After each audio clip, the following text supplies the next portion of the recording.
Em 2019 eu comecei a Capital Tração, né? Dia 8 de março de 2020 a gente fez a primeira leitura. Então imagina, até eu conversando com nomes como que todos viraram muito amigos, né? Nelson Freitas Pasquim, André Ramiro, eu já tinha gravado com ele. Mas Maurício Meirelles, Duda Nagli, Paola Rodrigues, Bruno Altieri, Natália Curvelo, posso estar esquecendo alguém, meu Deus, enfim. Apresentando um filme para esse pessoal e falando, não tenho pré-verba, a gente vai fazer o filme, né? No meio do caminho eu sei que eu vou conseguir fazer o filme. Comecei a captar verba que eu digo é ir no salão das duas rodas, bater box por box, visitar marcas de moto, visitar marca de capacete. Literalmente vendedor. É aquele vendedor que eu descobri. Exato. Literalmente batendo de porta em porta para pegar patrocínio direto. Eu assisti a entrevista de vocês no Danilo e eu vi o estado da moto. E eu queria saber como que foi gravar aquela cena. Tem que relembrar essa. É porque assim, foi uma cena lindíssima. Foi linda. E depois, né, eu falei, cara, depois a gente assistiu outro filme, que eu não vou falar aqui agora, que fez a cena com recursos, né? E vocês fizeram isso com um recurso limitado. Como que foi gravar e ficar tão bonito? Porque a gente que assistiu o resultado final ficou incrível. Então tem que saber que diretor de cinema e ator é a arte da espera, tá? Quem quer ser ator aí tá assistindo ou é ator, né? Já sabe do que eu tô falando. É 6 horas de espera para gravar meia hora, 20 minutos. Então o diretor também é esse trabalho pré-produção muito grande, né? Quanto mais você tiver a produção organizada, storyboard, cronograma, junto com assistente de direção, a ordem do dia, né? Como que vão ocorrer os planos, o que dá para fazer, o que não dá, sabe? Você chegar pronto para o set, se ainda assim vai atrasar e o set vai demorar mais, porque sempre tem um erro, um imprevisto, mas quanto mais pronto você chegar, melhor você vai ter autonomia desse produto final, né?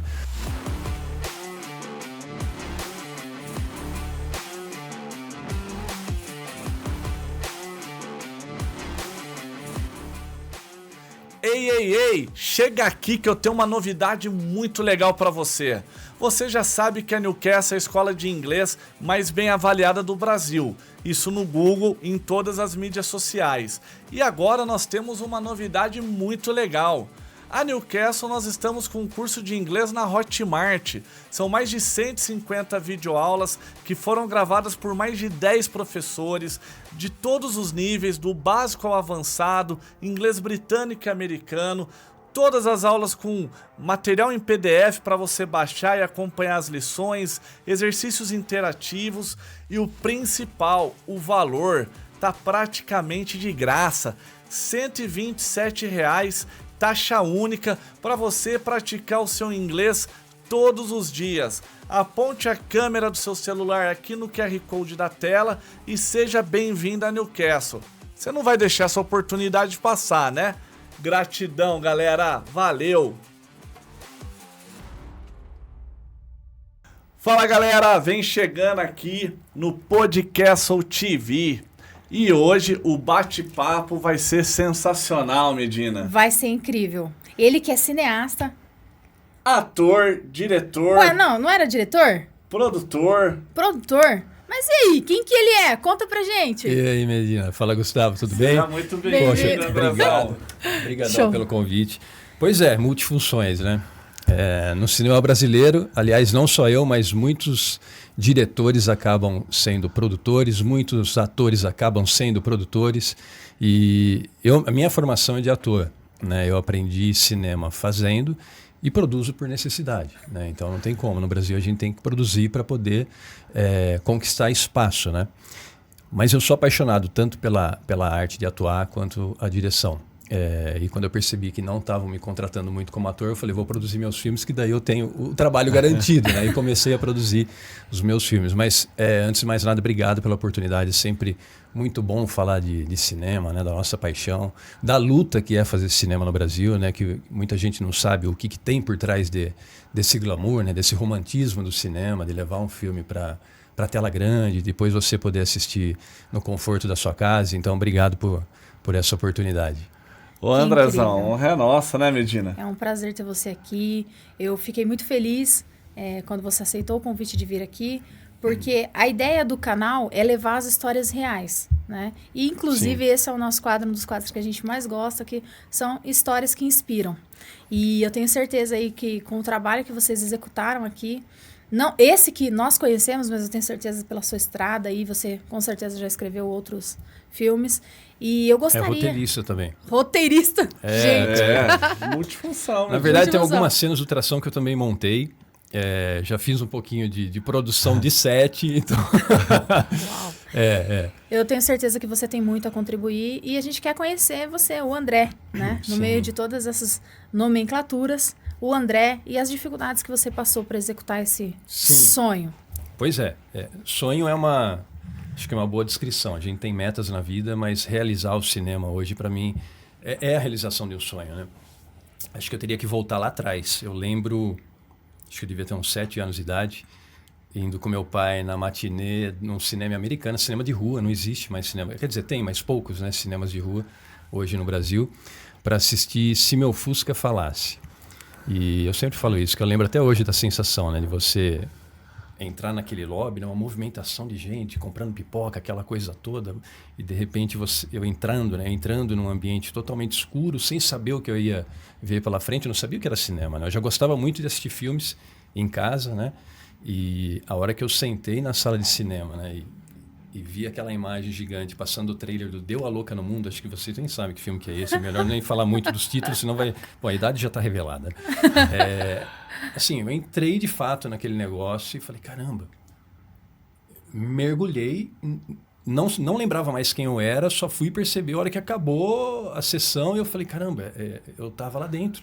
Estava vivendo a corrida do Fusquinha lá, toda aquela história e voltei para mim mesmo e lembro da cortina abrindo, entrando a luzinha do sol, final de tarde. Me apaixonei pelo negócio. Então fui consumidor de cinema, assim, a minha infância inteira, minha adolescência inteira. Eu lembro quando vieram os VHS, né? Meu pai e minha mãe trouxeram o primeiro VHS da Zona Franca de Manaus, né? Então veio com 2 fitas, o Jovem Frankenstein e Loucademia de Polícia. Então tinha 2 filmes lá para assistir. Só tinha os 2 filmes, então eu ficava vendo, revendo, porque eu achava incrível poder ter autonomia de escolher a hora que eu queria ver o filme. Hoje a galera com internet, com Netflix, não sabe o que é essa autonomia de você falar, eu quero assistir agora um filme, né? Daí vieram as locadoras, o que aconteceu? Eu ia a pé para a escola, né? E no meio do caminho tinha uma locadora. Então eu botava as fitas que eu alugava no dia anterior na mochila, né? Eu estudava, né, também. Mas na volta eu já pegava, alugava mais umas 2, 3 e ficava a tarde toda assistindo. Isso virou um ciclo, assim, meio que preencheu essa minha fase dos 12 aos 16 anos, né? Aí a vida vai para lá, vai para cá, me envolvi com motocross, que tem um pouco do tema, tá vendo como são as coisas? Freud deve explicar muita coisa aí, mas eu não vou entrar na psicologia, não. Estou resolvendo minha vida agora, né? Depois dos altos anos aí. E daí fiz um curso de ator no Macunaíma, em São Paulo, na rua Adolfo Gordo. Por isso que minha formação é de ator. Fiz participações em novela, fui trabalhando em peças de teatro, fazendo publicidade, mas a coisa não estava acontecendo. É muito trabalho, é muito difícil o trabalho de ator aqui no Brasil. No Brasil não, no mundo, né? Você pega, tipo, o meu perfil vai ter uns 10 em cada árvore. Aí você tem 3 empresas fixas para você trabalhar, que é Rede Globo, Record e SBT. SBT nem tanto, mas você tem mais a Record e a Rede Globo para você ter um trabalho fixo, às vezes até temporário, de fechar uma novela ou fechar uma obra fechada, né? Então, foi muito difícil, foi um período muito difícil. Aí eu vi que eu tinha que começar a achar meu caminho, né? Falei, como é que eu vou viver do negócio que eu sou apaixonado se como ator não tá vingando, né? Aí comecei a produzir os curtas-metragens, né? Fiz o Júlio em 2016, que é um suspense psicológico. A gente passou em vários festivais, ganhou Cabo Frio, se eu não me engano, ganhou alguns prêmios fora do Brasil. E a partir daí fui produzindo outros curtas, sempre atuando, né? Aquilo que eu brinquei um pouquinho no começo, né? Eu sou apaixonado pela atuação.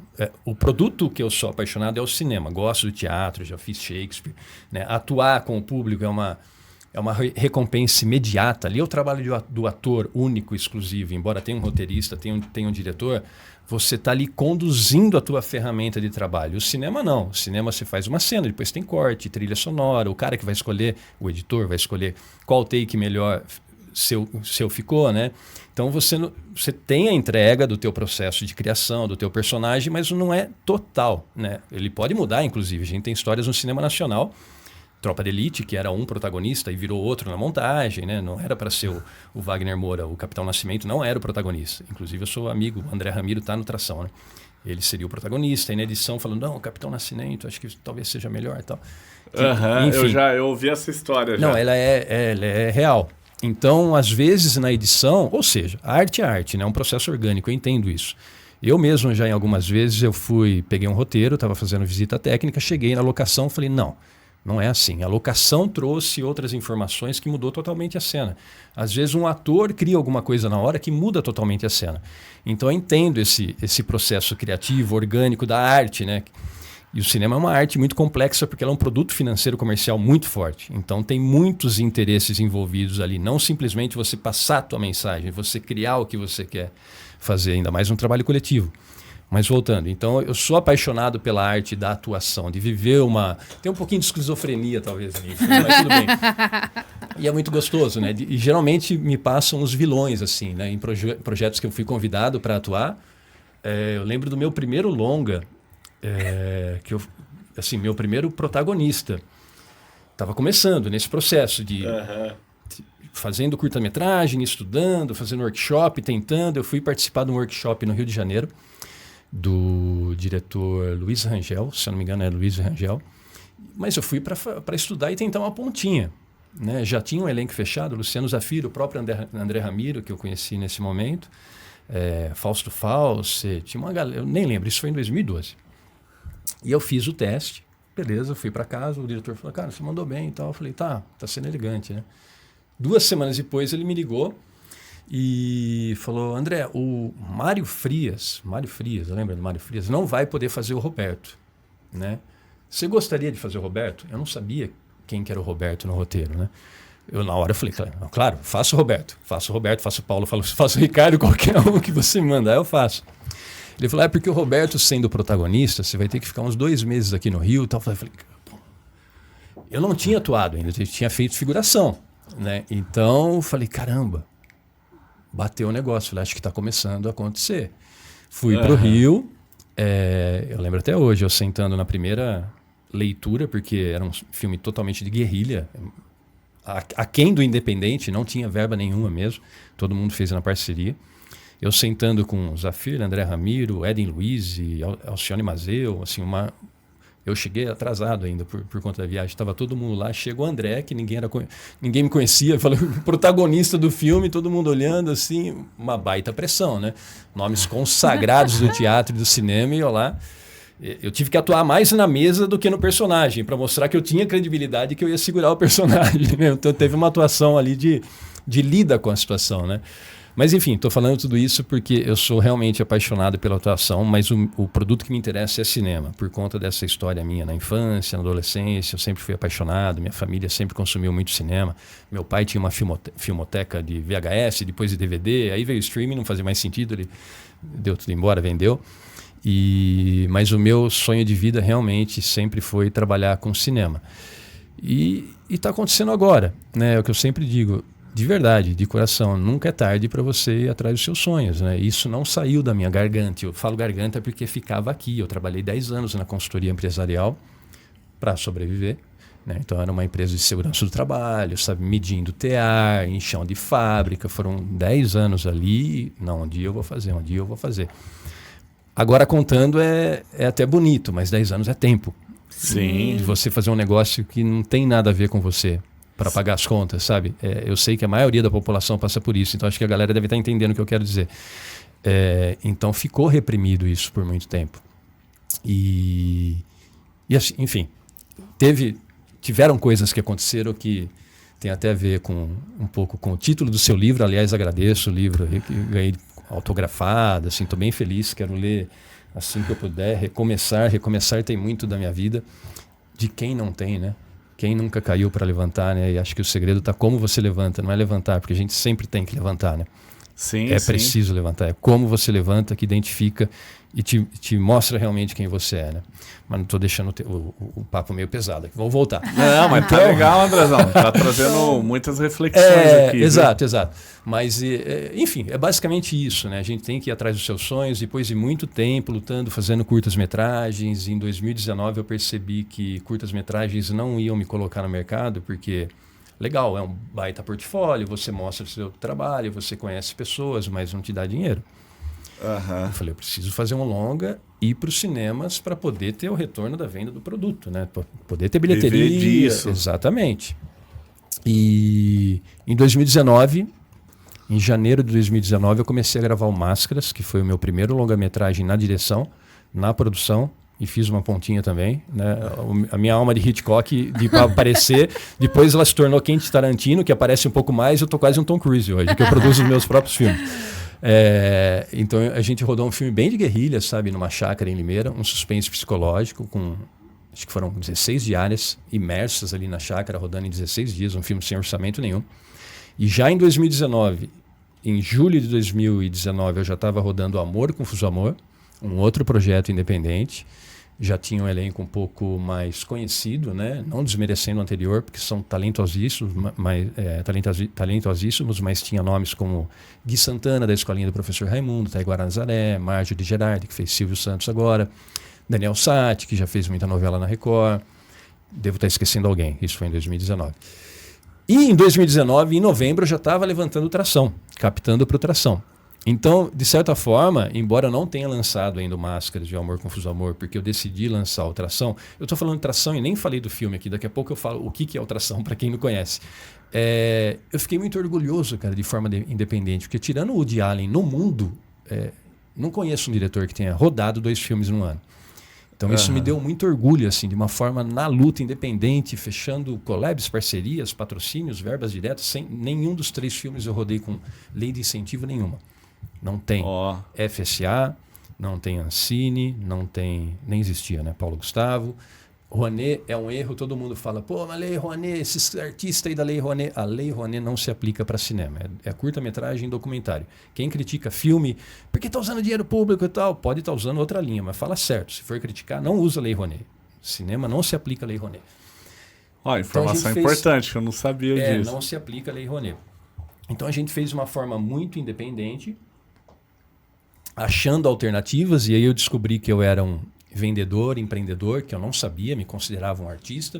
O diretor que senta na cadeira lá e dá uma ação e que decupa a cena, faz storyboard. Aliás, eu faço meus storyboards, né? Eu desenho take a take.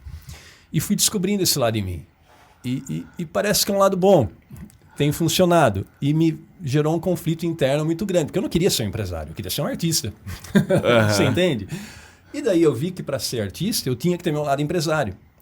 Que a maioria dos artistas, ainda hoje com internet e informação, não entenderam de verdade que a gente é um produto. O ator principalmente, mas o diretor também é um produto. Tanto é que as agências maiores de casting hoje têm um casting de diretores.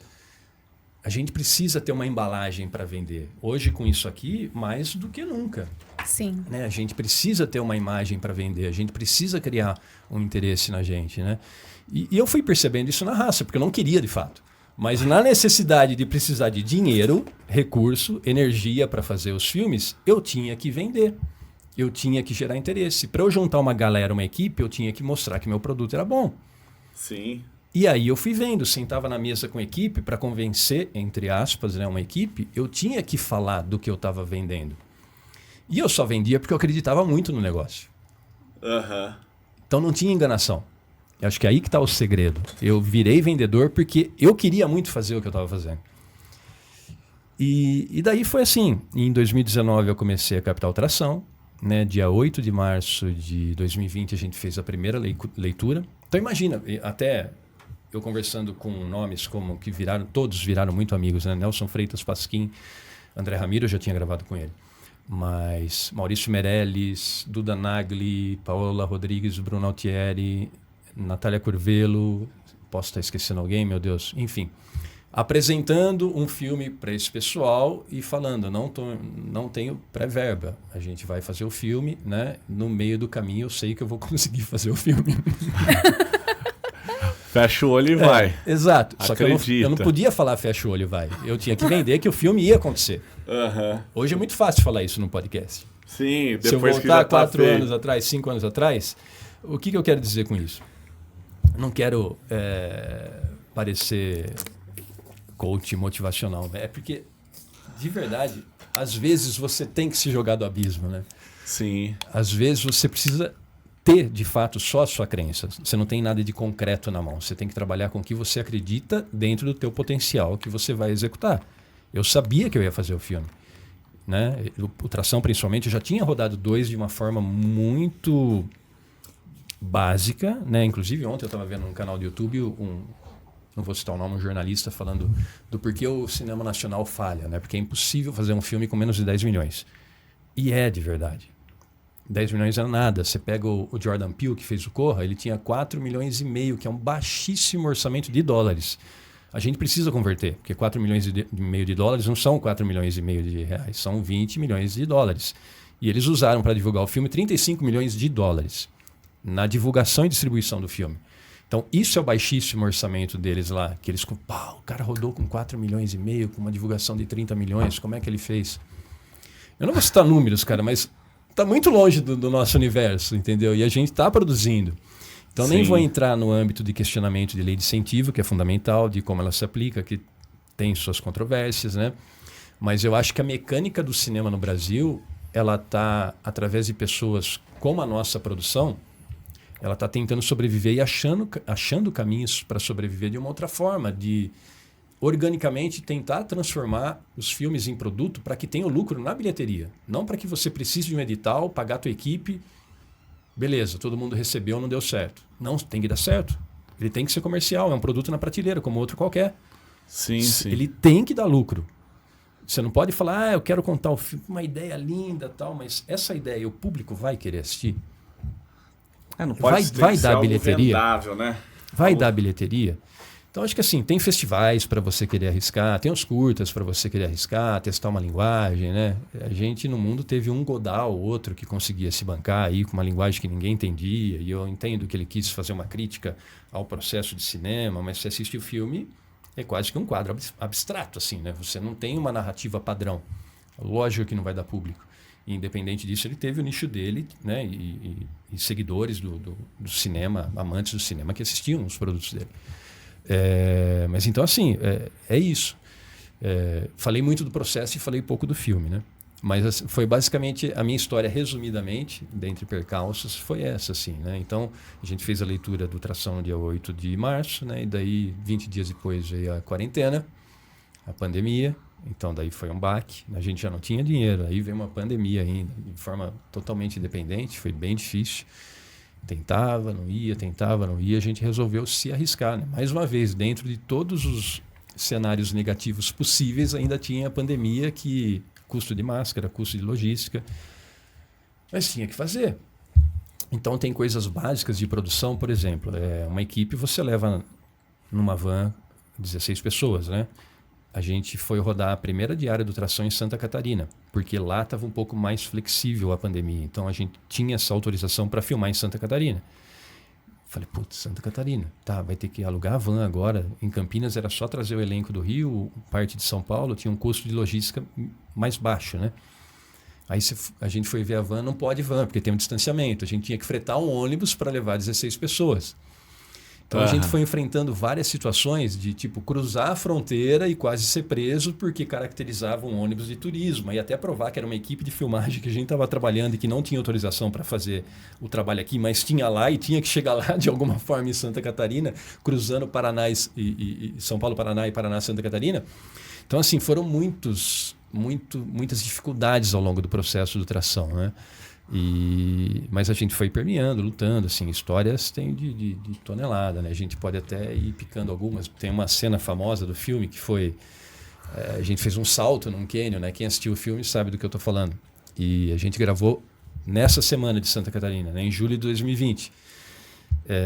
teve um probleminha com a cena, mas independente do probleminha, a gente gravou essa cena em julho de 2020, em outubro começaram a vazar uns vídeos do Tom Cruise fazendo a mesma cena com a mesma moto, lógico, num canyon na Noruega, ele construiu uma rampa de não sei quantos metros e tal, e a gente só tinha uma moto, era uma chance, é saltar, filmar, o que tiver de material é salvar na edição. Não tinha o que fazer. E daí a gente, putz, o que vai fazer agora? Vamos falar que a gente copiou a cena do Tom Cruise, isso, aquilo. Organicamente, falei, vamos usar como marketing, né? Lógico. Um filme brasileiro tem a mesma cena que um Missão Impossível, e a gente fez antes ainda, tentou trabalhar isso na divulgação. E acho que ajudou bastante na divulgação do filme. Ajudou bastante mesmo. Mas, voltando na parte mercadológica, né? Vou pular agora aqui, está todo o processo de produção, que a gente volta para falar que foi filmado aqui em Campinas, tudo isso, mas só para amarrar melhor essa parte de business do negócio, né? A gente finalizou, foram 3 anos e meio gravando, editando, pós-produção para lançar. Então a gente começou ideia em 2018, né? Comecei a captar verba verba que eu digo é ir no salão das 2 rodas, bater box por box, visitar marcas de moto, visitar marca de capacete, literalmente vendedor. Vendedor. É aquele vendedor que eu descobri. Exato, literalmente batendo de porta em porta para pegar patrocínio direto. Não tem lei de incentivo, nenhum benefício fiscal. E à medida que eu ia oferecendo tração, eu via que brilhava o olhinho da galera e mesmo sem benefício fiscal, essas empresas falaram, cara, como ninguém fez isso antes? Conta com a gente. Eu percebi que tinha um interesse, foi me dando uma confiança maior como produtor executivo do negócio. Falei, pera, tem um nicho aí interessado no que a gente vai contar, né? Tem um mercado aberto aí. E então a gente levou esses 3 anos, né, produzindo, filmando, com vários percalços. Filma 3 dias, vem em fase vermelha, tem que esperar 2 meses. Aí o cabelo de um cresce, um engorda, outro emagrece, não sei o que lá. Aí um elenco fecha uma novela na Record, não pode mais. Aí e era um filme que o grupo de amigos estava sempre junto. Como é que eu vou filmar sem 2 atores? Então, uma luta para bater a agenda com todo mundo, assim, absurda, cara.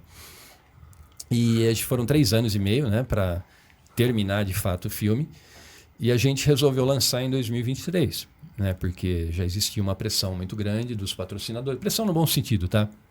A galera queria ver. Alguns produtos até estavam já meio defasados. Imagina, o patrocinador entrou em 2020, veio a pandemia. Vou dar um exemplo, não que seja esse, mas o capacete mudou de modelo, a moto mudou de modelo, a roupa mudou de modelo, várias coisas mudaram de modelo. Então o filme lançou, já era um modelo do 3 anos atrás, né? Já tinha perdido um pouquinho de sentido, mas sempre com muita compreensão, mas a gente precisava lançar até para ter o retorno, né, que a gente queria, né? Então precisava lançar o filme logo. 3 anos e meio, não é muito fora de uma produção de cinema, mas a gente queria e precisava lançar o filme. E daí entra naquele processo que a gente estava conversando um pouquinho antes, né? Quem não entende muito quem não conhece um pouco como que é cinema, você termina o filme, começa outra briga, que é tentar distribuir o filme, né? E a gente fez uma parceria com a Cinecolor para tentar distribuir por conta. Porque se você cai na distribuidora, eles vão escolher uma data, vão escolher como divulgar, e a gente não queria terceirizar essa responsabilidade, a gente queria ter autonomia e colocar toda a energia que a gente acreditava na divulgação do filme, né? Então daí você começa a negociar com a distribuidora, negociar espaço. E o que aconteceu em 2023 especificamente? Eu estou falando muito dados de cinema, tá? Mas é só para contextualizar. Mas é importante a galera entender. Para contextualizar. Imagina depois de uma pandemia, o mercado todo reprimido, sem poder lançar filme. 2023 foi o primeiro ano, abriu a porteira. Então toda semana tinha 3 blockbusters sendo lançados. E eles replicavam, né? Eles dobravam o que a gente fala. Então, você tem um Velozes e Furiosos lançando numa semana, ele fica 4 semanas. Aí entra um outro numa semana depois, que também fica 4 ou 5 semanas. E vai entrando. Desde março foi isso. John Wick, Pixar, o próprio Velozes e Furiosos. A gente lançou no mesmo dia que Indiana Jones e um outro filme pesado. A gente precisava de 300, 400 salas para ter um alcance mínimo assim, para tração, né? A gente não conseguiu esse número, não conseguiu nem metade, não tinha espaço. E data já determinada, com divulgação e tudo mais, e você não controla a data. Você chega 15, 20 dias antes, por isso que até grandes produções, às vezes, julho de 2023, um ano antes. Mudamos a data, porque é uma briga contínua pela prateleira, que são as salas de cinema, né? E uma briga de gigante. O nosso P&A, que é é o Publish and Advertisement, que é divulgação e distribuição do filme, não chegava a R$1 milhão. A gente estava lutando contra 25 do Velozes e Furiosos no Brasil. Sabe, 18, se não me engano, do Missão Impossível, que chegou uma semana depois, só no Brasil, 18 milhões só no Brasil. Então não tinha como concorrer com esses caras. Então foi desesperador no seguinte sentido, muita gente mandando direct, não está na minha cidade, não está na minha cidade. A galera queria assistir o filme e não estava. Não estava lá. Então isso foi muito dolorido. A gente vê um trabalho de 3 anos e meio. Imagina, vocês que são empresários, você fala, vou montar uma empresa. Legal, você investe, programa, estrutura, tal. Vou abrir a porta dela para vender. Tá, mas você tem uma semana para recuperar teu investimento. Uma semaninha, cara. Se vender bem, a gente te dá uma outra semana de porta aberta. Você imagina, cara, você tem uma semana para recuperar teu investimento? No máximo 2. Então, pressão, desesperador, né? Cara. É desesperador. Então, a gente foi em programas de televisão, né, no The Noite, em podcast. Mas você não concorre com outdoor a cada esquina dos grandes, em todo lugar, em São Paulo, em 3.000 salas, em 2.500 salas, a gente com menos de 300 salas. Uhum. Então, você entende que é uma luta de gente muito grande? E para isso, por isso que eu volto no orçamento. Não adianta você ter 1 milhão, 2 milhões, 5 milhões, 10 milhões. Talvez você consiga dar uns passinhos aí e fazer até... Isso eu estou falando tudo, né? E divulgação e produção. Você não concorre, cara. É um mercado muito complexo. Muito complexo. Mercado muito complexo, que estão estabelecidos já muitas empresas que dominam esse mercado, né? Isso influencia muito. Entre aspas, um certo monopólio, né? Eu ouvi, tá? Existe uma troca de favores. Ah, é? Pô, eu te dei lucro com esse filme em janeiro. Você tem que colocar o meu agora em fevereiro, nessa data. Ah, sim, tem uma... Isso existe, cara. É fato. A gente presenciou isso na pele. De um produto que concorreu no mesmo dia que o nosso.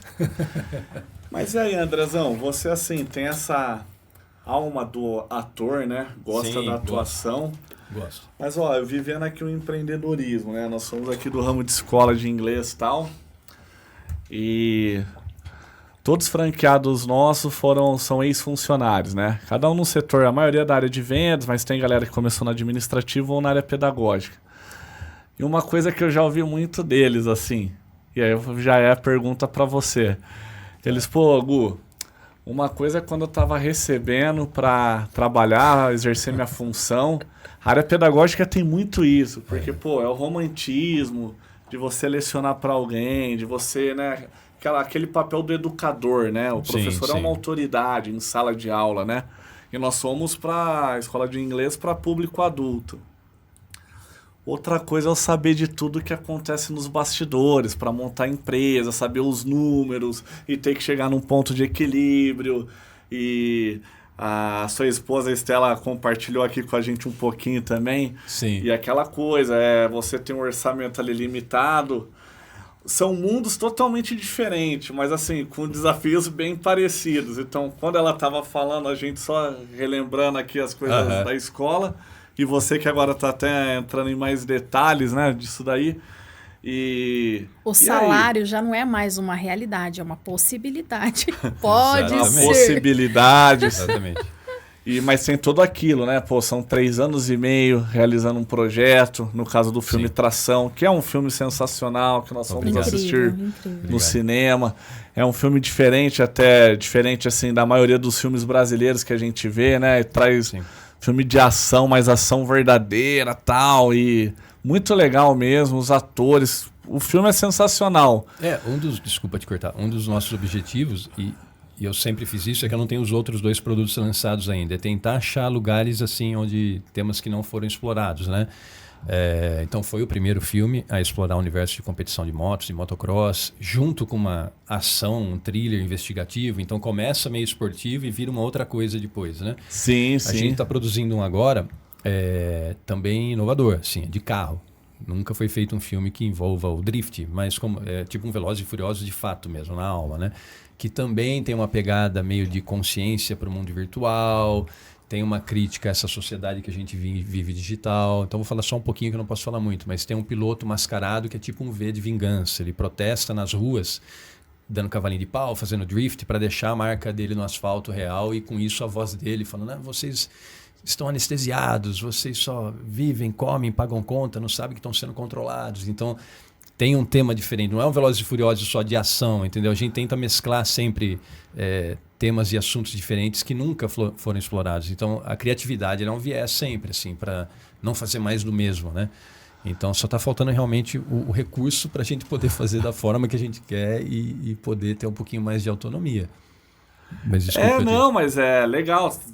Traz uma reflexão, né? São filmes que coloca para pensar, né? Tem toda a parte artística, mas é um desafio muito grande mesmo, hein? Cara, por exemplo, nós como espectador, que você falou, eu nunca imaginei assim, eu nunca parei para pensar, mas você começa com o elenco, aí veio a pandemia, sim. Aí o elenco são pessoas, né? Por mais que nós, espectadores, enxergam os atores com todo aquele glamour, sim. Mas eles têm boleto, eles têm conta para pagar, e aí eles vão se firmando nos projetos, nas oportunidades que surgem. Mas tem um filme ainda para terminar e... Cara, esse foi um grande desafio, porque justamente isso. Eu não conseguia prender o elenco nas datas que eu queria, porque eu entendia que ele, de repente, um ator ou outro tinha que fazer uma novela na Record, tinha que fazer um filme. Né? O Nelson, no meio do processo, fez o Ike, ele teve que raspar o cabelo. Né? O Ike Batista, então, Nelson Freitas. Então, eles fizeram projetos em conjunto, né? A gente não tinha como. E, em contrapartida, no comecinho da pandemia, isso dava um alívio para eles muito grande, porque ninguém podia fazer nada, nem trabalhar, nem nada. Então, de certa forma, também foi uma forma de espairecer e exercer, principalmente o trabalho do ator, sem ferrugem. Né? Se você não desconstruir o tempo todo, a hora que você vai pegar um negócio, até voltar é no tranco, é um tranco pesado, sabe? Então, teve essa contrapartida também, mas as contas não respeitam.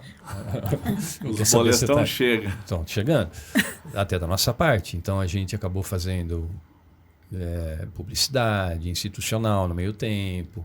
Eu acabei fazendo alguns trabalhos como ator também, né? Ainda fiz uma participação numa série da Netflix agora na Irmandade. Então, a gente vai fazendo outras coisas também, né? Institucional, a gente continua fazendo marketing, então conteúdo a gente continua produzindo, já fez para algumas marcas. Você tem que ir se adaptando, não tem como. Mas o meu viés, na verdade eu tenho uma meta, agora eu vou sair do sonho, que é o Oscar, e a gente agora teve um respiro muito bom, que eu ainda estou aqui, né? Viu que é possível. Sim. Com dinheiro por trás é possível. Não dá para também ficar sonhando, né? Eu falo de números porque talvez fala 10 milhões, é bom deixar claro, né, que realmente não dá para fazer. Eu vejo nossa equipe, não é uma equipe grande, mas são 50 pessoas que todo dia você tem, quando vai filmar, né? Transportar, alimentar e hospedar.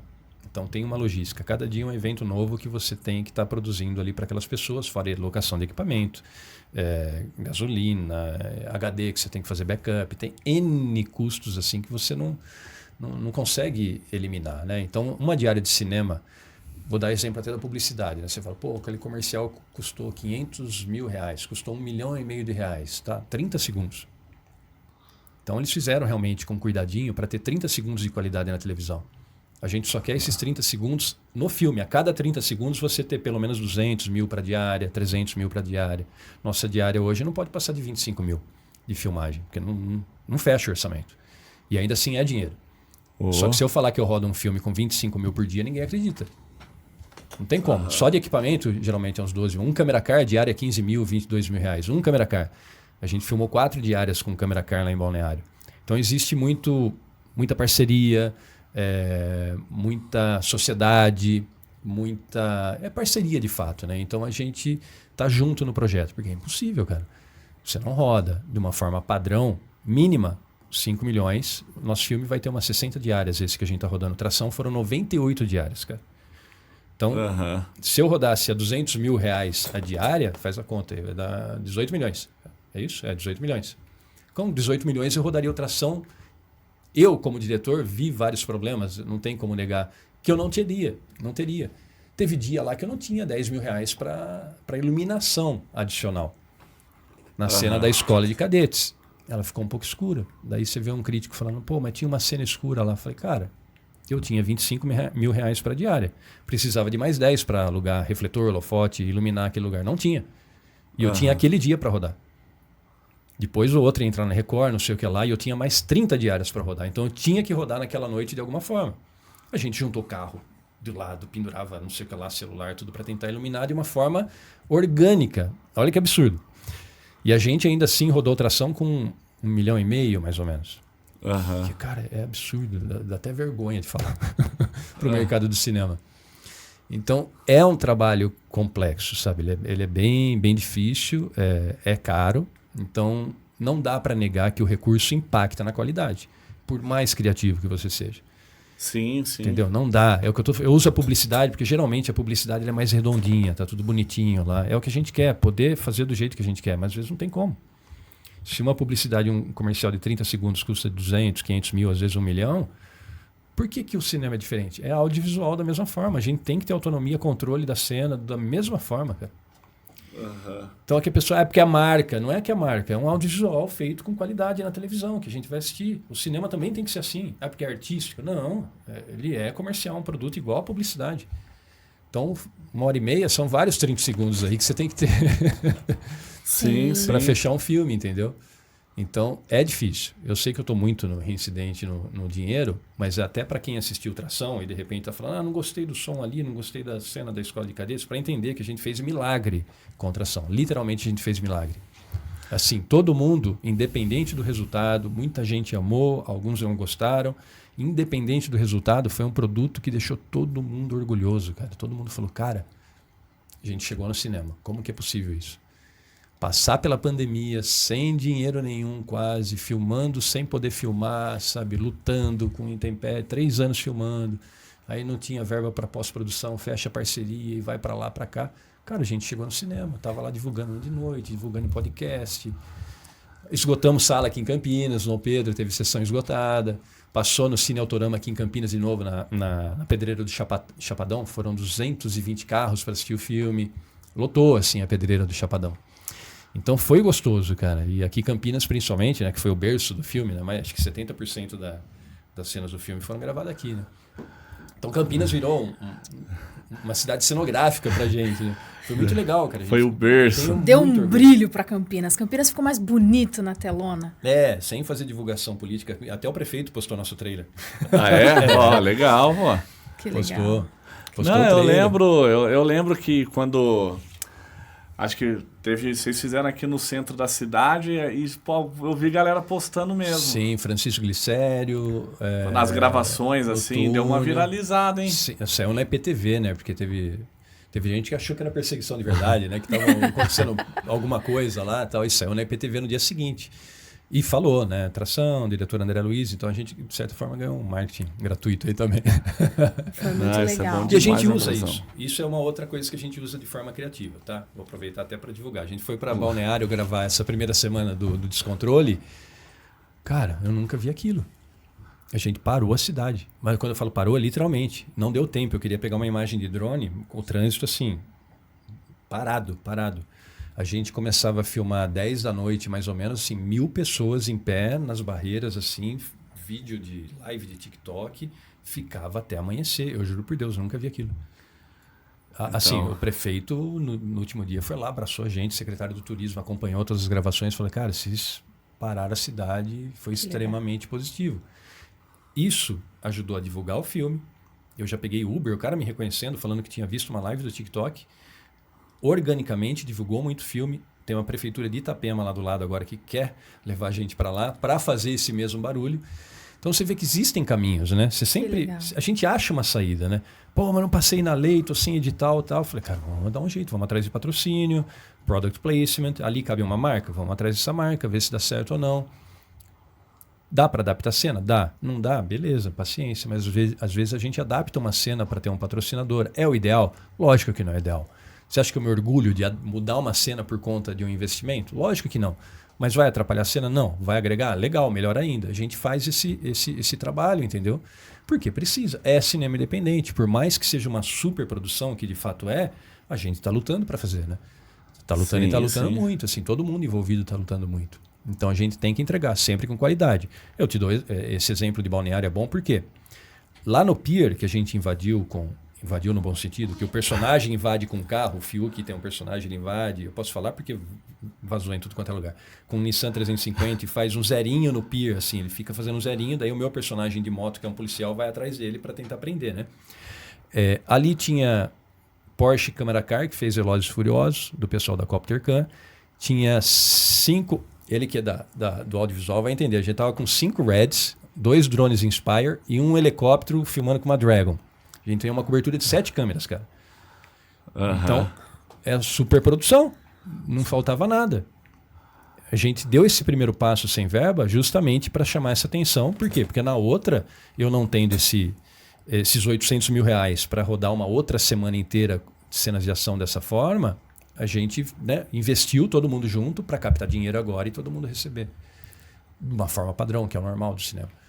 Então a gente, é isso que eu falo da união, né? A galera acredita no projeto, tá, não dá agora, vamos pensar lá na frente. Se o projeto andar, vai entrar dinheiro, todo mundo recebe. Então acho que lidar com pessoas e sonhos, acho que é um pouco disso, né? Quem lidera, você tem que realmente, não é assumir a frente e conduzir as pessoas, elas têm que realmente caminhar do teu lado ali, estar junto com você, né? E ser o mais transparente possível. A situação é essa, não vou florear, é essa, vamos entrar junto para lá na frente a gente ganhar. Tem que ser transparente. Todo mundo está no risco. Se não ganhar, não ganhou, mas se ganhar, todo mundo vai ganhar junto. Sim. Então essa é a parceria real. E é da forma que a gente tem feito cinema até então. Espero que isso mude. A gente não adora esse processo de luta, não tem esse romantismo, somos batalhadores, cinema independente. Não, a gente quer 10, 20 milhões para trabalhar com calma. Ter essa tranquilidade, né? Ter o orçamento. Ter a tranquilidade, a autonomia de fazer do jeito que a gente quer. Cada departamento ter 10 pessoas, não um head mais 2, um head mais 3, sabe? Ter tudo redondinho, como uma superprodução pede, né? Porque isso influencia. Aí você só cuida do seu... Às vezes, eu faço 2 funções, né? Então, até eu como diretor, eu digo até eu porque o diretor acaba sendo, na hierarquia, né? Acabo fazendo outras funções. Isso não é legal. Não é legal. Então, compromete. A gente rebola, dança música, mas compromete na qualidade, inevitavelmente. Não que saia ruim, às vezes sai melhor até, porque você está dando tanto gás, você precisa tanto daquilo que sai melhor. Mas não é o ideal, a gente não pode ser hipócrita aqui, não, a gente faz assim, somos batalhadores e a cena ficou melhor porque não tinha... Muitas vezes, pela falta, a cena ficou melhor. Pela mudança que a gente teve que fazer por falta de recursos, achou uma outra saída que ficou melhor do que a original. Mas a gente não pode contar com essa, entre aspas, sorte ou divindade e a criatividade que vai chegar na hora para você resolver.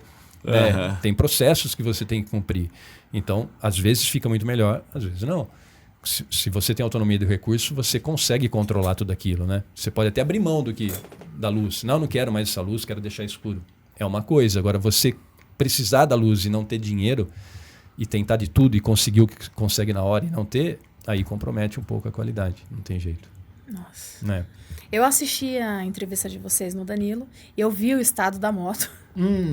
E eu queria saber como que foi. Moto. Como que foi gravar aquela cena. Tem que relembrar essa... Porque assim, foi uma cena lindíssima. Foi linda. E depois, né, eu falei, cara, depois a gente assistiu outro filme, que eu não vou falar aqui agora, que fez a cena com recursos, né? E vocês fizeram isso com recurso limitado. Como que foi gravar e ficar tão bonito? Porque a gente que assistiu o resultado final ficou incrível. Pra gente que assistiu, foi muito legal. Ó, eu vou te dizer que a gente só tinha uma diária, né? A gente saiu 3 horas da manhã do hotel e quando eu falo a gente foi assim, eu, toda a equipe de filmagem e o elenco queria ver. Porque pô, não tinha esse outro filme ainda, era uma coisa inédita, Sim, ninguém tinha exato, visto aquilo. Tinha um cara tinha feito um salto no Grand Canyon, que é o... Enfim, esqueci o nome desse atleta e nada mais. Foi o primeiro da América Latina, foi nosso, né? Ninguém tinha feito aquele salto. Então quem fez foi o Gabriel Lotti, né, que ele é campeão mundial de wingsuit, ele tinha sido piloto de motocross, então ele sabia andar na moto, tinha intimidade com a moto que a gente ia usar na cena, que ele foi dublê do Pasquim, e sabia pular de paraquedas e tal. Então a gente saiu, tipo 3 horas já estava todo mundo no ônibus, van, separado em carro, porque não podia, né, ter mais de 16 pessoas. Inclusive, de novo, a gente entrou na cidade, a polícia parou a gente, falou, vocês não vão filmar, isso aqui é turismo, é ônibus, até explicar... mostrar, daí o elenco sempre ajuda, tá vendo? Esse é o ator conhecido, a gente tá indo para gravar, ajuda um pouquinho, mas a gente perdeu 1 hora ali negociando, quase que fica o ônibus lá e acabou tudo, né? Nossa. Enfim, a gente conseguiu chegar na beira do cânion, já estava clareando do dia, foram umas 4 horas só para subir, não tem acesso de carro lá. Então era 4x4 aqueles UTV, aquelas gaiolinhas, né? Então a logística de levar equipamento demorou muito. Então, independente disso, a gente sabia que ia ter uma chance só, né? Não tinha como... Imagina, 800 metros de altura. Se a gente tem 3 diárias, beleza. Vai lá, a moto cai de paraquedas, bonitinho, resgata a moto, no outro dia dá outro salto. É muito improvisado, né? Esse outro filme, ele ia saltando, tinha uma outra preparada, saltava de novo. 7 saltos, 8 saltos num dia, parece que ele fez. E não era o nosso caso. Então a gente chegou lá por volta das 11, o Gabriel começou a se preparar, né? A gente foi montando câmera e tudo mais, uma câmera ali, outra ready aqui, sobe um drone, não sei o que lá. E se preparou para rodar, né? Mas pela falta de dinheiro, a gente não tinha dinheiro para o paraquedas específico para a moto. Então o Gabriel falou, pô, eu vou usar o meu. Eu tenho um aqui, eu uso o meu pro meu salto, e tem um outro que ele realmente aguentava tantas toneladas, mas não era o paraquedas com o grip para prender a moto de forma específica. E não existia know-how. Hoje, até na internet, muitas pessoas já fizeram esse salto depois do filme. Né? Que todo mundo fala, sou motoqueiro, pulo de paraquedas, vou fazer também. Mas não tinha precedente para a gente estudar, não, aqui tem que prender assim, assim, assado. Enfim... Preparado lá, vamos filmar, tal, todo mundo se esconde, né? Teve que tirar alguns que vazaram depois no VFX, né? Porque tem plano aberto da cena, um canyon de 800 metros. Então, eu queria esse planão aberto. E daí o Gabriel foi lá e acelera a moto. Tava com lama ainda, tinha chovido no dia anterior. Eu falei, cara, não tem jeito, mesmo que não tenha embalo, vê só se é seguro, mas tem que ir. Então a moto ficava patinando, tinha que voltar. A gente testou umas 3 vezes. Falou, não, agora vai, o chão já tá mais batido, né? Então imagina aquele silêncio só... Aí o roncão da moto. Ele salta. Já contei isso algumas vezes. No silêncio, você escuta o barulho do paraquedas. É muito forte. Né? Então, tinha o paraquedas dele e o da moto. Aí ele faz... Tá, cadê o outro? O paraquedas da moto abriu, mas abriu e no impacto já estourou. Estourou o que segurava. Ainda bem que foi da moto, né? Lógico, o Gabriel é profissional, tá acostumado. É que não tinha esse know-how para a moto. A moto caiu. Cara, caiu assim. Tem um take dela que dá para ver. Lógico que não está no filme esse. Mas o paraquedas abre, ele fica balançando e a moto vai girando, girando, girando. Então tem alguns vídeos aí na internet com a voz do Pasquim. Pô, a moto caiu. O outro, puta, não sei o que lá. E eu lá, sozinho atrás da câmera 3, que eu tava bem na beiradinha do canyon, né? Era uma mistura de sorriso no rosto, uma lagriminha correndo aqui, porque era uma moto cara, né? Uma moto de cross. Hoje deve estar uns 90, 110. Então, a gente já sem dinheiro. Mais uma. Aí, enfim, outro problema depois, né? A propriedade era privada. Tinha liberação para filmar, tudo ok. Mas a moto não podia ficar ali. A gente começou a sofrer uma pressão muito grande do pessoal do meio ambiente. Vai vazar óleo, não sei o que lá. E a própria Honda precisava da moto de volta. Era uma moto emprestada, né? Independente. Nossa. Exatamente. Então, independente... eu acabei pulando a história porque é a parte que mais dói, você quer passar rápido para eliminar. O que acontece? Na pandemia acabaram-se matéria-primas e as motos não vinham para o Brasil, nem para os competidores. Eles não tinham uma moto igual a do Pasquim para fazer a cena. Eles pegaram, não vou falar o nome, mas eles pegaram uma moto da equipe Racing, de um piloto, falou, André, tem paraquedas, né? Tem paraquedas. Ela vai bater no chão, bater numa árvore. Vai abrir, ela vai descer, a velocidade do paraquedas, vai cair em pé, vai cair. Pode ser que entorte um guidão, pode ser que quebre um manete, mas nada grave. Vai acontecer nada com a moto. Cara, o Gabriel, ele faz escalada, né? E tinha um outro rapaz lá dando suporte, eles desceram e mandaram foto da moto. A moto ficou toda contorcida, cara. Ela ficou inteira, mas você viu no Eu noite? eu assisti. Ela estava toda contorcida, roda dobrada, tudo. Não tinha como aproveitar. Mas o motor era preparado, a Honda precisava do motor preparado. Tinha segredos de preparação ali. Então, independente de a gente ter que pagar a moto, eu ainda tinha que tirar a moto de lá. Sim. Aí, enfim, helicóptero, trecho, R$25 mil o trecho para içar a moto. Não tem como tirar a moto de lá empurrando. Era um canyon, assim, árvores, né? Pedra, árvore. Não tem como. Ela enroscou e tinha que puxar de helicóptero. Não tinha nem como empurrar ela para baixo nem para cima. Ela parou bem no meio do canyon. E falei, cara, não tem como fazer. A gente começou a cotar helicóptero e tal. Eu falei, pô, corpo de bombeiro. Pegar um dia de treinamento do corpo de bombeiro. Né? Aí fiz uns contatos políticos. Em Santa Catarina tem alguns contatos, né? Deputado, governador, enfim. E daí a gente pegou esse dia de treinamento do Corpo de Bombeiros e eles foram lá numa manhã, né, identificaram pela GPS, GEL, não sei, tem um mapa deles lá onde estava a moto. Como era um treinamento, eles filmaram essa retirada da moto, né? Então a gente vê a moto. Eu não pude usar essa imagem, depois eu falo por quê. A gente vê a moto subindo, girando, toda torta, eles descem, guardam a moto, vêm, colocaram no lugar, daí eu pedi para a Honda mandar uma van, eles buscaram a moto. E deram um vídeo de treinamento, o cara passou para um, passou para outro, caiu na TV local. A TV local viu Corpo de Bombeiro resgatando moto de produção de cinema, falou, 2 dias de matéria inteira. Onde já se viu isso? O Arcanjo, não vou falar o nome de jornalista, o Arcanjo é para salvar vidas, uma produção de cinema é milionária, tem dinheiro para isso, não sei o que lá, usando dinheiro público, não sei o que. Enfim, não vou falar os pormenores, mas teve processo, isso, aquilo, até provar que era dia de treinamento, que eles iam resgatar um graveto ou uma vaca morta, qualquer coisa, eles otimizaram o treinamento para resgatar a moto. Demorou um tempo, mas ficou tudo ok. Mas você vê quanta paulada a gente vai tomando. É hard, né? O Brasil é um país muito bom, mas tem esse lado. É que assim, qualquer coisa hoje... A gente não vai entrar em política, né? Por favor. Sim, mas qualquer coisa hoje vira bandeira, qualquer coisa hoje vira tema, qualquer coisa hoje você separa para um lado, separa para o outro. Você não tem parcialidade de falar, tá, essa opinião desse lado eu concordo, mas aquela do outro lado eu também acho que é ok. Sim. Não, você concorda com essa, você vai ficar aqui nessa caixinha. Esquece. Esquece o outro lado. Esquece, não. Aquilo é de lá, aquilo é de lá. Você não pode pensar as duas coisas. Então é bem complexo, né? E a gente vive isso em tudo, né? Então é muito difícil hoje. Até eu já escutei críticas, né? Pô, você precisa ter posicionamento político. Eu falei, por quê? Por que eu preciso ter um posicionamento público político? Eu faço a minha política no dia a dia, né? Eu tento propagar prosperidade, empregar pessoas, eu tento fazer a minha parte. Por que eu tenho que ter um posicionamento em rede social, ou na televisão, ou com os meus projetos? Eu não vejo por que ter esse posicionamento político. Você quer ter, perfeito. Se você quer influenciar de fato, eu acho que é legal. Se você tem uma voz e quer ter a tua voz interferindo no que você acredita, legal. Mas não é porque eu tenho uma certa projeção, e é certa a projeção mesmo, né?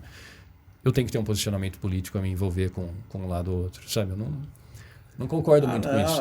Não vou nem falar que atrapalha, e atrapalha, né? Hoje o posicionamento político ele fecha portas e abre portas, o que é um problema, né? Porque a gente está falando de cinema ou outros produtos. Por que um posicionamento político pode interferir num trajeto que não tem relação com a política, seja arte ou seja uma empresa? Não faz sentido. Não faz sentido. Não, eu concordo com você. E quando eu falo o sistema independente de política, é aquele lance do empreendedor, né? Sempre tem crítica, sempre parece ter alguém... As pessoas veem enxergam algo, enxergam talvez um resultado final de um trabalho bonito que foi feito, de um trabalho que movimenta economia, que movimenta uma comunidade, pessoas, gera emprego, não sei o quê, mas não entende muitas vezes as lutas invisíveis que tem.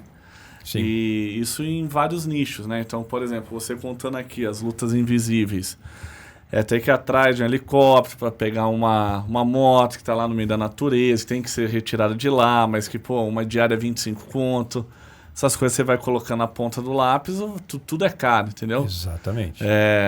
Trazendo em outra, eu conheço muitos empresários de vários segmentos e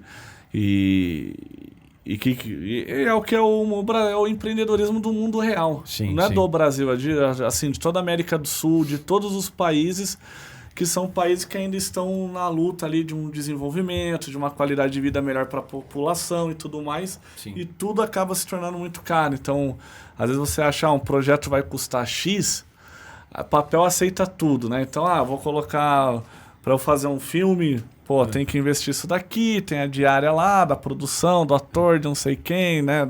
É igual viagem de férias, né? É igual viagem de férias. Você vai ver que você gastou 3 vezes mais, né? O Danilo falou isso, inclusive, na entrevista. Ele falou, cinema eu sei como que é. Uma torneira que você abre assim, vai vazando, não segura mais. Porque vai muito. Tudo é dinheiro. E além do dinheiro da produção, tem o dinheiro dos bastidores, né? Que é você lutar, você fazer um marketing, você colocar, sei lá, o filme no cinema, todo o trabalho de conexão, todo o trabalho de distribuição. É uma luta. Para aquela cena linda, final, maravilhosa. Aquela cena... Que poderia nem existir, né? Porque Sim. se você só tinha para arriscar uma única chance. Exato. Imagina você ter feito todo esse trajeto, tudo que vocês passaram Sim. e não dar certo a cena. Existia o risco. E a gente estava disposto a assumir. E você vê, é uma cena que dura 15 segundos, acho. 20 segundos.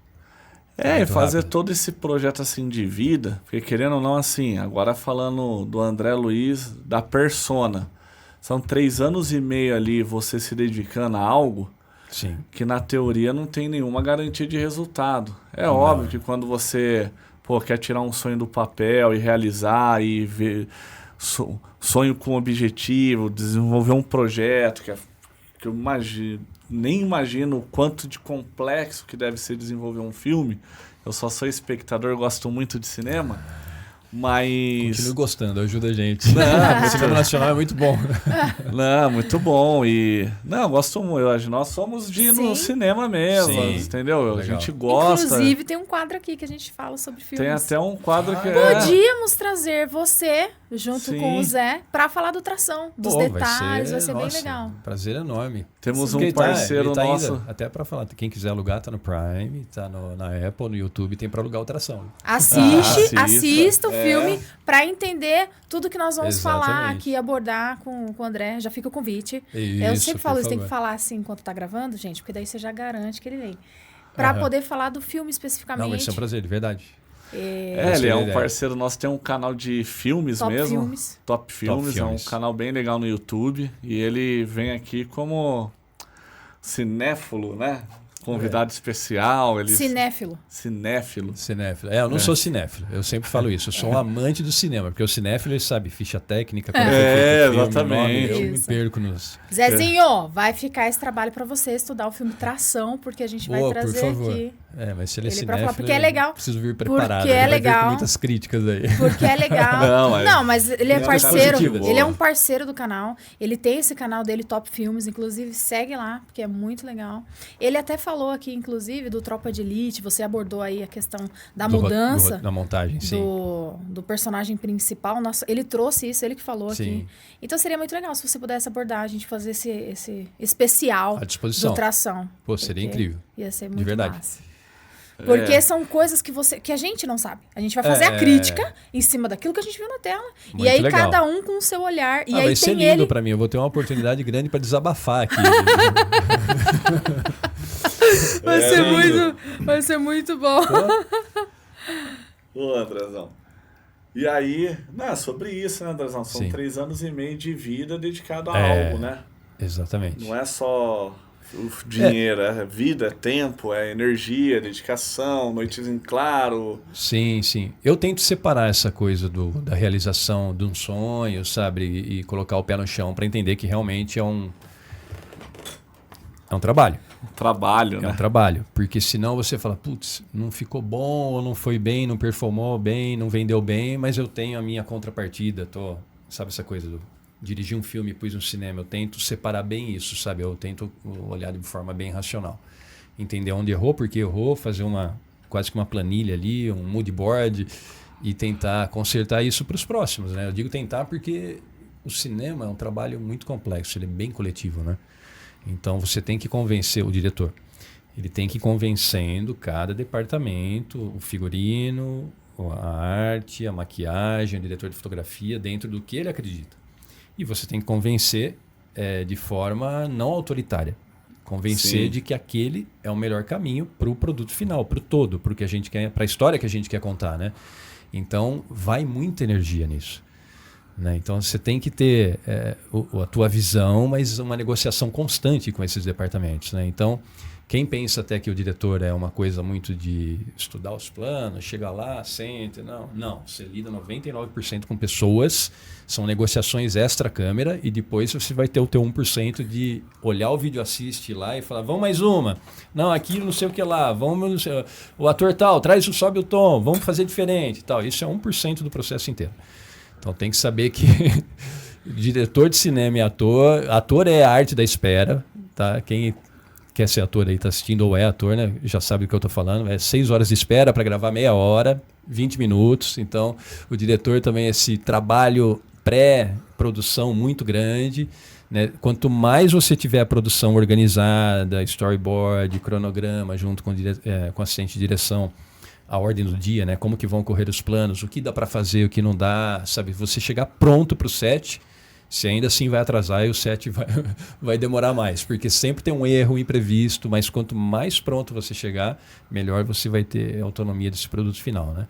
Eu sou contra alguns diretores, contra eu fui meio pesado. Eu não acredito, como o David Fincher, por exemplo, que ele precisa de uns 40 takes da mesma cena, sabe, do mesmo plano, sabe, uns 40, repetir 30 vezes, que ele fala que acho que perto da estafa o ator vai entregar. Por experiência, dentro da minha pequena experiência, eu tenho de cinema 3 longas, eu acho que eu já dirigi umas 200 e quase 300 diárias de cinema, né, dirigindo. Eu vi que muitas vezes o primeiro take é o melhor, por incrível que pareça. Você vai tentando, você acha que o último é o melhor, daí você percebe que o primeiro estava mais vivo ali, sabe? Então eu não gosto de ficar estafando muito. Se tem um bom, principalmente sem dinheiro, se tem um bom, faz mais uns para garantir e ok, vamos para o próximo. Quando você tem dinheiro, beleza, né? A equipe já está lá, já gastou tudo que tinha que gastar, estafa, grava a cena trocentas vezes. Mas para quem está trabalhando, começando, saiba que você tem que chegar preparado e aproveitar o tempo. O preciosismo está um pouquinho fora do nosso alcance, assim, para o cinema independente, sabe? Então você tem que correr, entregar o que você tem que entregar naquele dia, porque se faltar alguma coisa, você compromete todo o processo. Vai faltar um plano de uma cena, você não fecha a cena. Estou falando de coisas técnicas aqui que tem um pouco a ver com esse glamour, né? Existe muita coisa por trás, além do processo em si, né? No próprio dia do set, né? Que você tem que lidar e parece que é muito simples, mas não é. É um trabalho meio complexo. Ele lidar com o ator, cada um é de um jeito. Nossa. Você não pode marcar o ator, tem ator que não gosta de ser marcado, ele só quer saber a sensação do personagem, uns preferem ser marcados. Não, mas me fala como que você quer que eu sento, onde que eu me mexo e tal. Então, cada um é de um jeito, você tem que ter uma intimidade para poder invadir a quinosfera dele, né, para saber como pedir o que você quer. Então, o trabalho de ator, de diretor, ele é um líder de pessoas, cara. Ele não é, ele é artístico, obviamente, mas ele é mais de relacionamento. André, sendo esse líder, até você se confunde, ator, eu acredito que você tem um olhar crítico. Né? Talvez você seja até o maior crítico do seu produto ali, porque é você que vai ver o que tem que acertar e tal. É horrível. Como é você se ver, se ouvir, se assistir? Não gosto. Principalmente quando eu estou em cena, né? Eu não gosto. Eu assisti o Tração muitas vezes antes da pré-estreia, mas o pior dia foi sentar com 1.200 pessoas lá. A gente fechou 9 salas no Cine System em São Paulo. Então, no backdrop lá, tirando foto, eu falei, caramba, toda essa galera vai ver. Você sabe disso, você lançou livro, você sabe o quanto vulnerável é você colocar uma coisa sua para todo mundo ler, no caso. Né? Mas não todo mundo nesse ver. patamar ainda não. Não, cara. É desesperador, cara. Tinha 1.200 pessoas e eu falei, todo mundo vai entrar, depois eu vou estar aqui fora. Será que eles vão gostar, não vão gostar? Eu vou ter que olhar para todo mundo. Então, assim, eu não lembro da sessão quando eu tô lá dentro. Eu lembro do antes e depois. Na hora eu travei, assim, sabe? Travei na cadeira. E hoje eu não me assisto, só quando eu tenho que assistir mesmo. Pra ver ou quando eu tô em cena, né? Então eu tenho mais pudor até do trabalho de diretor, por incrível que pareça. Porque o diretor, ele tá controlando esse ator que sou eu mesmo. Que esquizofrênico, né? Então, não. O ator errou porque o diretor errou. O diretor que é culpado, mesmo eu estando em cena. Então, eu tenho mais pudor como ator, por ser responsável pela história, pela filmagem, do que a atuação, assim, sabe? A atuação eu não ligo tanto de me ver. Quer dizer, eu ligo, mas o de diretor é um pouquinho... Nossa. É um pouquinho pior, assim. Eu não sei se fez sentido o que eu falei, mas é isso que eu sinto. Não, entendi, top. É isso que eu sinto. E você reuniu grandes nomes e aqui você falou até de... Você tem que saber pedir para a pessoa poder fazer a cena. E como foi, assim, reunir essa galera, esse elenco?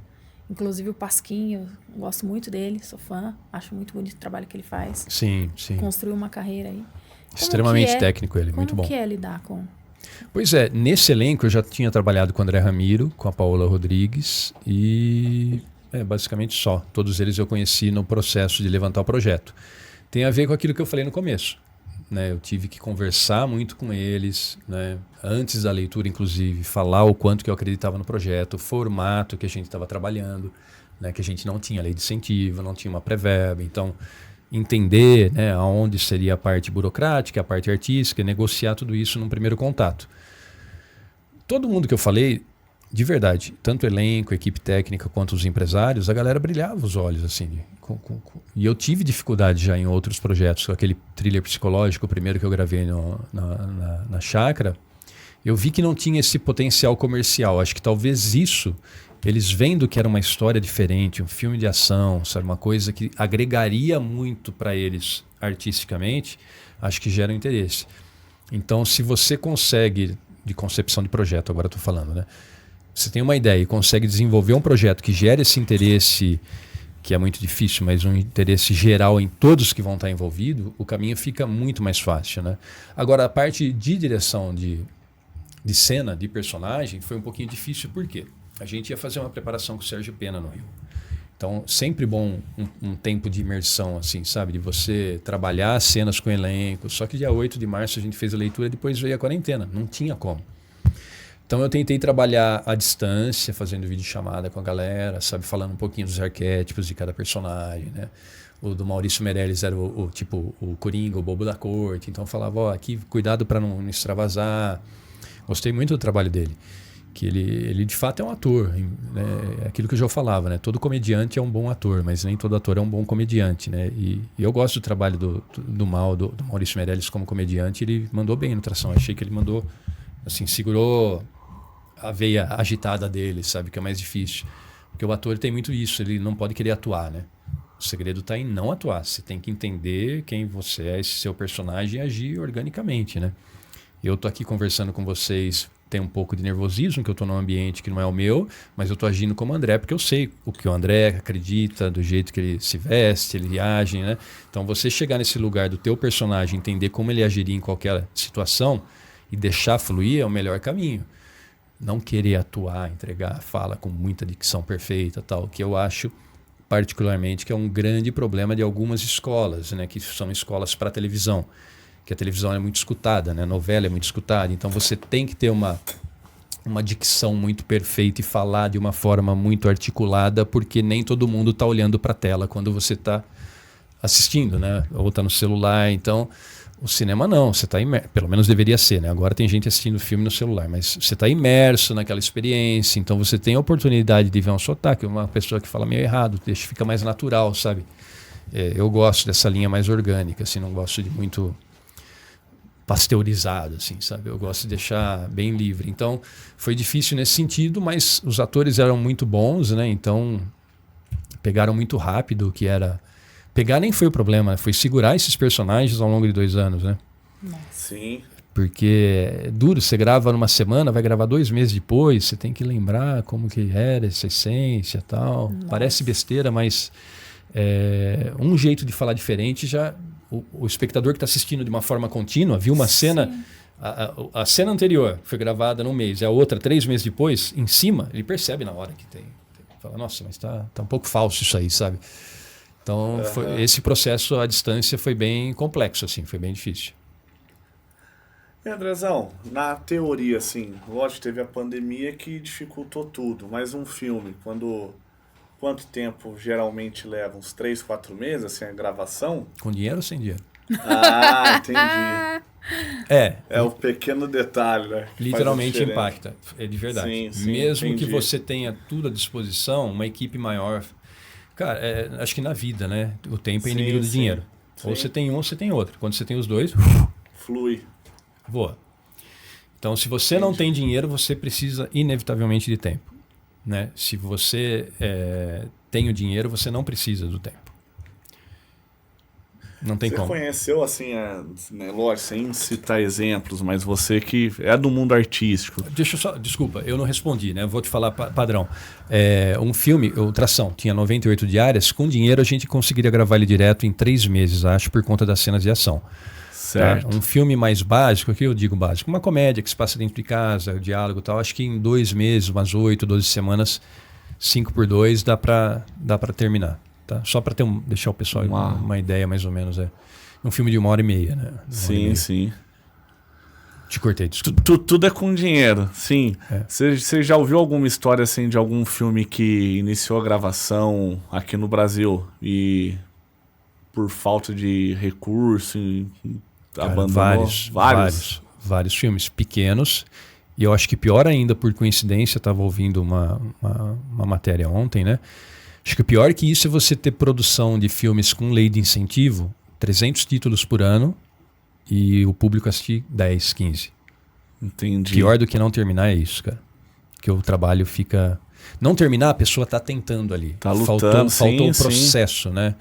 Se ela tivesse garantia que terminando aquele processo, o filme ia ter a vida útil dele, ela conseguir vender, beleza, alguma coisa aconteceu no meio do caminho. Mas pior que isso é, os filmes são produzidos e ninguém vê. Você entende? Nossa. Isso é o pior. Mas, por exemplo, não vê por qual razão? Porque não chega no cinema? Porque não tem qualidade técnica o suficiente, não gera interesse para o público. Aí a gente vai para o cara queria ter a visão pessoal dele. Projetos muito artísticos não vão ter público, ou projetos que teriam público não têm dinheiro. Aí é uma mescla de N variáveis. Mas não tem tantos, Eu Ainda Estou Aqui, Alto da Compadecida, que são filmes que tinham dinheiro para produzir. Sim. Então, mesmo que seja uma ideia muito arrojada, com dinheiro ela vira comercial. Você entende a diferença? Uma ideia muito comercial sem dinheiro, ela não vira comercial. Entendi. Ela não fica comercial. Salvo exceções, Tropa de Elite, que teve uma estratégia de vai para a internet, depois dali gerou... São casos muito únicos, assim, sabe? Não é padrão. Por padrão, o dinheiro manda. Inevitavelmente. Você vai ter um filme, tem muito filme legal assim que você só vai ver em algum streaming alternativo ainda, você não vai ver no Netflix, que nem os caras arriscam em licenciar, em pagar, porque talvez não tenha público. Aí você vai ver coisa legal assim que ninguém viu.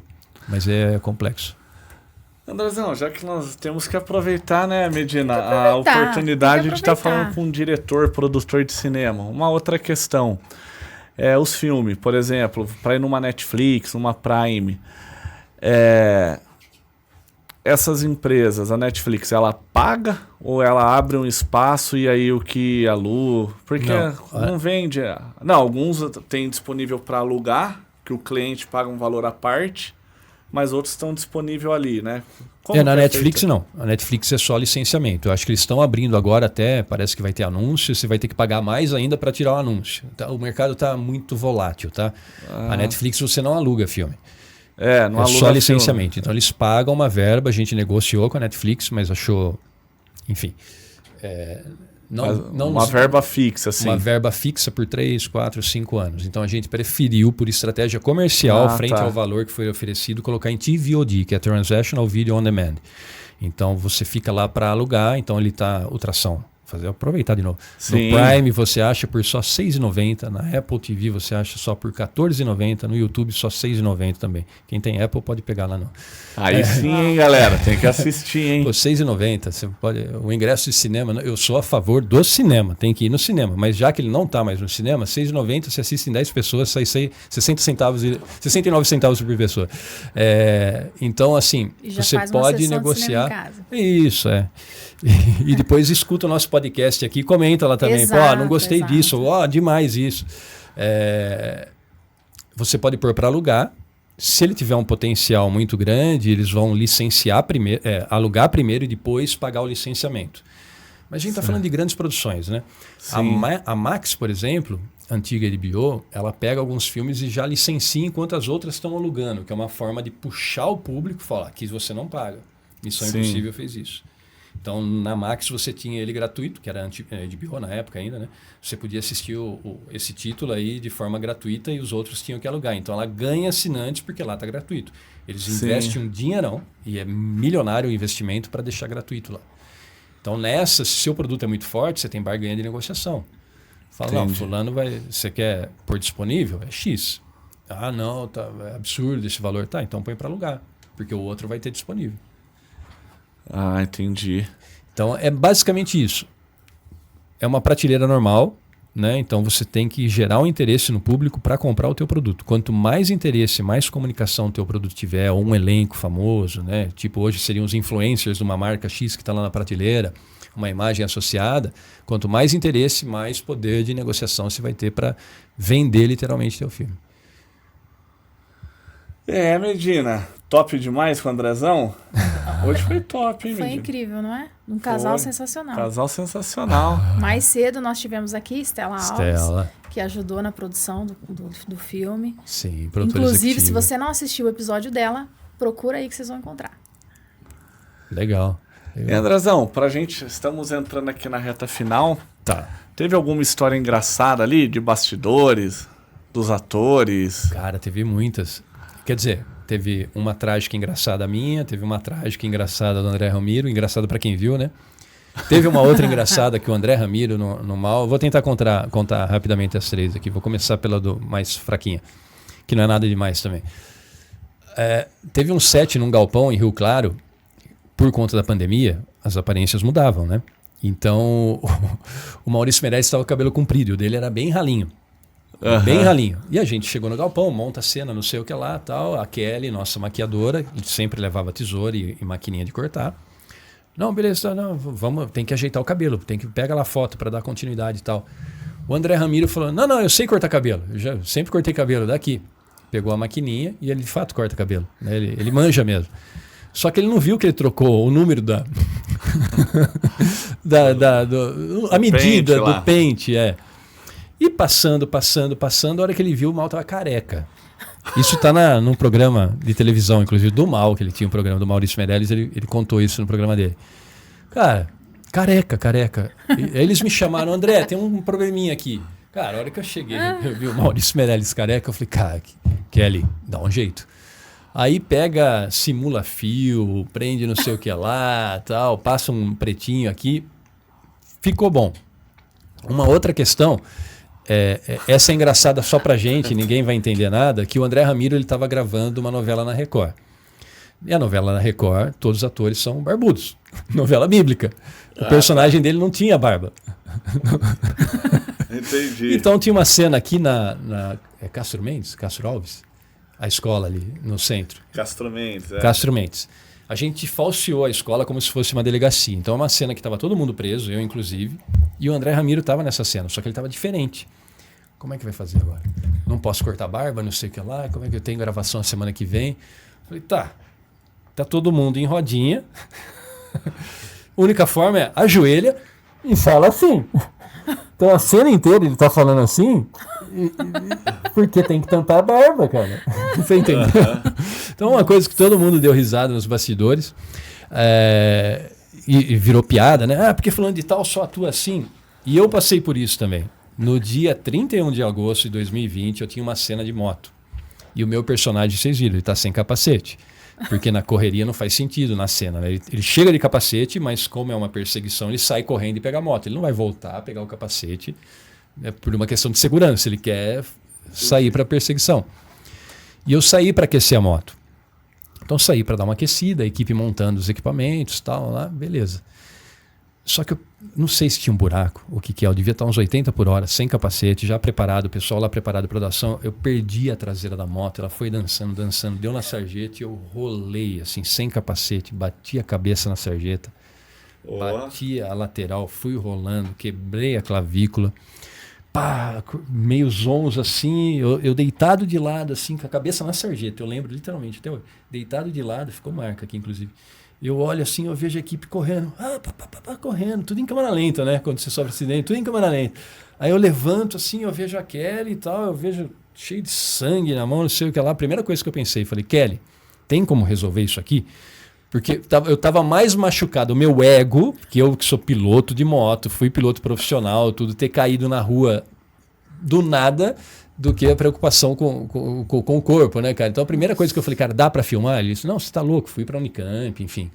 Passei a noite lá sedado, dei ponto. Não sei se dá pra ver aqui, ó. Tem umas marcas aqui, tem tudo quanto é lado. Ficou marca na cabeça. E o André Ramiro também, né? A gente fez um treinamento no CT da Honda em Indaiatuba, para eles criarem intimidade com as motos, né? Porque não é só saber andar. Quem anda de moto há muito tempo... Vocês andam de moto ou não? Não. Anda de moto ou não? Anda. Então, ele sabe que é a extensão do corpo. Você chega, você senta tranquilo e tal. Quem não sabe, tem uma postura diferente, né? Porque não é uma extensão do corpo. Igual andar de bicicleta, você anda tranquilo. Então, a gente fez uma diária de treinamento e tal, no CT da Honda. E lá na escola de cadetes, Tem uma cena, não sei se vocês lembram, que eles estão invadindo a escola de cadetes, empurrando a moto em silêncio. Sim. E eles saem acelerando a moto para pegar a bendita maleta, que ninguém sabe o que tem dentro da maleta. E o André Ramiro, todo mundo tá fazendo... O Pasquinha anda de moto, sabe andar de moto. O André Ramiro sabia andar de moto. Ele saiu acelerando e não desacelerou a moto. A moto saiu empinando, mas foi embora assim, deu na luz, foi batendo, caiu, quase bateu no carro lá do pessoal da escola de cadetes. Levantou todo ralado e não sei o que tá. Então, assim, é um filme de ação, né? O risco existe, né? A gente tenta evitar, tem seguro, ambulância sempre, mas ele existe, né? Então não são cenas muito engraçadas, tirando do cabelo, que também foi desesperador para mim como diretor, né, para tentar resolver. Mas são essas coisinhas assim que acontecem que você tem que dar um jeito na hora, né? E tinha que filmar. Então o André esperou um tempinho, a gente trocou, rasgou a camisa, teve que achar um outro figurino, ver se estava ok realmente para filmar. Ele só tinha ralado, então não teve problema. Legal, hein? Imagina legal. Você ver o cara sair. É mancada. Não, mancada, mas você imagina se de repente o cara sai. É preocupador, né? Porque, sim, imagina você tá ali. O elenco, né? Nossa, tem um filme, pelo amor de Deus. É a primeira coisa que me falaram. Falou, porra, André, você é diretor do filme, cara. Se você morrer agora, o filme faz sucesso. Mas daí a gente não termina, espera pra morrer na última diária. Termina o daí filme. Já gera uma polêmica, o filme faz sucesso. Todo mundo vai querer ver o filme. Mas foi logo no comecinho, 2020. Todos esses acontecimentos aí foram bem no começo. Nossa. E aí, Medina, top demais, hein? Hoje trouxe uns convidados massa. alto nível, eu trago só de grife, hein? Só o topo, né? Me achei agora, hein? Top demais, Andrezão. Uma honra receber você aqui, viu? De verdade. Você, a Estela. Deu pra ver aí o quanto que vocês são pessoas especiais. Que Deus abençoe cada vez mais aí os seus projetos, os filmes. Gente.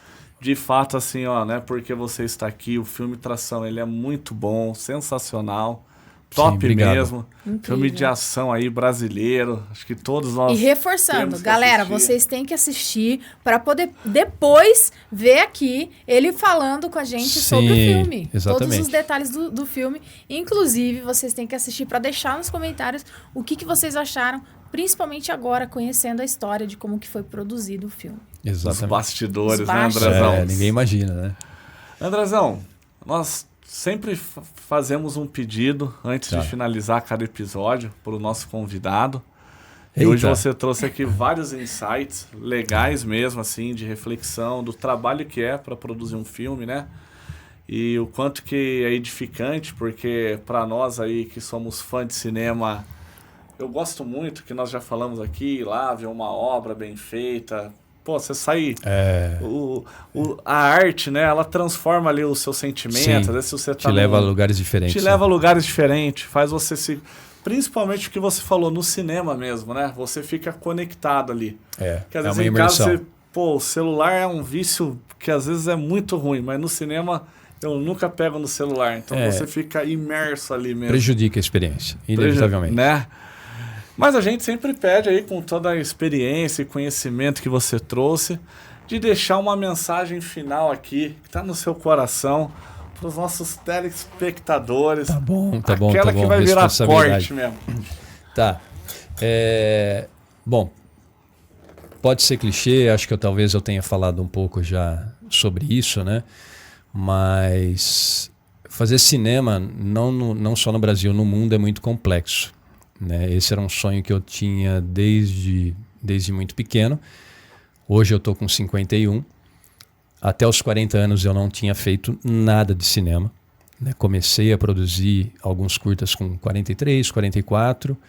E de repente, de uma hora para outra, as coisas começaram a acontecer. E curiosamente, por uma ordem do universo talvez, elas começaram a acontecer num dos piores momentos da minha vida. Quando eu tinha perdido praticamente tudo, eu vi que a única coisa que me tiraria daquele lugar seria o que eu queria fazer, o que eu era apaixonado, o que estava na minha essência de verdade. Porque todo o resto eu estava tocando a vida, né? Eu estava vivendo para pagar conta, eu estava levando a vida. Na verdade, a vida estava me levando. E daí eu resolvi levar a minha vida, né, para onde eu queria. E a partir do momento que eu entendi isso, mesmo com todas as dificuldades, e quando eu falo dificuldades, são dificuldades reais, financeiras, de todos os tipos, eu achei força no meu coração. é ali que estava o que faria me movimentar nesse sentido, né? Então o que eu deixo para vocês de uma forma muito singela, né? Porque eu sei que às vezes é muito difícil, mesmo. Às vezes dá vontade de literalmente desistir e só continuar. Porque só continuar por continuar, queira ou não, parece que não, mas é o mais fácil. É difícil lutar por o que a gente quer. Você tem que abrir mão de muita coisa, abdicar de muita coisa, é muito sofrido, mas é recompensador em algum momento.